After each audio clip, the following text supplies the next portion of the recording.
সে কারণে আমি মনে করব আমার নেতা তারেক রহমানের দৃষ্টি শুধু মানবতার দিকে, রাজনীতির দিকে শুধু নয়, মানবতার দিকে, সেবার দিকে, গ্রামে প্রত্যন্ত অঞ্চলে মেধা কারা আছে সেই দিকে। অনেকে মনে করেন শুধু রাজনীতি নিয়ে উনি কথা বলেন, কিন্তু একটা উদাহরণ মাননীয় আমাদের ভারপ্রাপ্ত চেয়ারম্যানের পক্ষ থেকে বলতে চাই। প্রিয় সাংবাদিক বন্ধুগণ, আমি ৫৫ বছর রাজনৈতিক জীবনে সুসম্পর্ক আপনাদের সাথেই বেশি আমার। তাই আমি মনে করি আমার নেতা বলার পরে আমরা খোঁজখবর নিয়ে, আমার নেতার সম্বন্ধে এর জন্য বলতে হয় যে ওনার দূরদর্শী চিন্তা ভাবনা। ইতিমধ্যেই উনি বলেছে ওর মেধার যে সাহসিকতা, তার পরিবার বাবাহারা মায়ের যে উদ্যম, সে উদ্যম যেন বন্ধ না হয়ে যায় সেদিকে নজর রাখতে হবে। যেহেতু দেশে আরপিও অনুসারে 12ই ফেব্রুয়ারি নির্বাচন, সে বিষয়ে আমি একজন প্রার্থী হিসাবে আমার এই মেয়ে, সমতুল্য মেয়ের অন্য কোনো কথা বলার বিষয় এখানে নাই, যেহেতু এটি কোনো রাজনৈতিক সভা না। সে কারণে আমি আমার নেতার দু একটি কথা বলে আমি সমাপ্তি ঘোষণা করব। আমার নেতা বলেছে ওর উদ্যম যেন না হয়, কারণ এই নেতা ফ্যামিলি এবং নেতা গরিব দুঃখী মেধা তালিকায় সারা বাংলাদেশে ইতিমধ্যেই অনেক মেধায় যারা উত্তীর্ণ, তাদের প্রতি যে সহানুভূতি, এটাই প্রমাণ করে বাংলাদেশে প্রকৃত একজন নেতা, যে নেতা 10,000 কিলোমিটার দূরে থেকে মানুষের কথা ভাবে, জনগণের কথা ভাবে, গরিব দুঃখী মানুষের কথা ভাবে।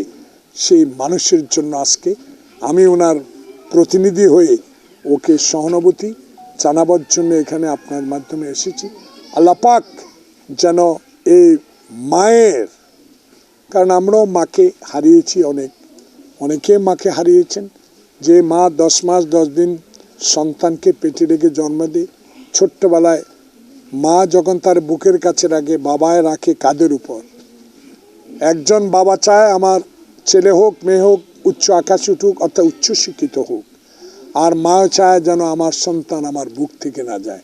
তাই আজকে আমিও আমার 2 মেয়ের সাথে আর একটা মেয়েকে সন্তান হিসাবে 12 তারিখে নির্বাচনের পরে ইনশাল্লাহ আমরা দেখব এই লেখাপড়া মেধা যাতে থেকে উনি বঞ্চিত না হয়, এই মেয়ে যেন বঞ্চিত না হয়, এই আশ্বাস আমি আমার নেতা তারেক রহমানকে দিয়েছি। এবং আমার নেতা তারেক রহমানের প্রতিনিধি যিনি ঢাকায় থাকেন, ওনাকেও বলেছি আমরা, ডোনার সাহেব, উনিও খুব খুশি হয়েছেন। আপনাদের এই লেখনী ইলেকট্রনিক মিডিয়ার মাধ্যমে আরফিন তার কথাগুলো দেশবাসী জানবে।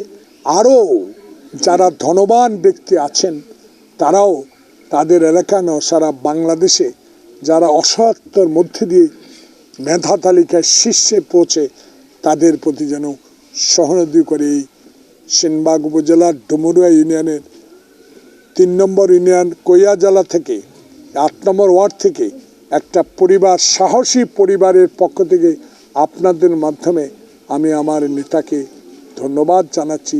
উনি যে কর্তব্য পালন করার জন্য আমি বলেছে, আজকে আপনাদের মধ্য দিয়ে জাতির কাছে আরেকবার উঠে ধরবে যে তারেক রহমান শুধু রাজনীতিবিদ নয়, তারেক রহমান বাংলাদেশের মেধা তালিকায়, লেখাপড়ায়, উন্নয়নের শিখরে একজন প্রকৃত নেতা। সবাইকে ধন্যবাদ।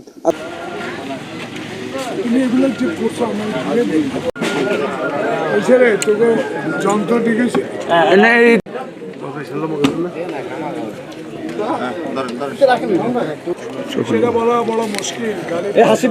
লাল সামিয়ানা দিলে ফুটে ভালো ভাই। এগুলি একটা কত হইল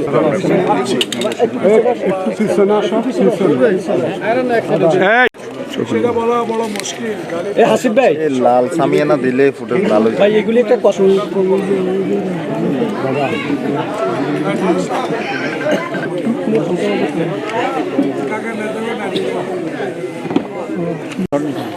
সাংবাদিকরা আমরা শুরু করবো একটু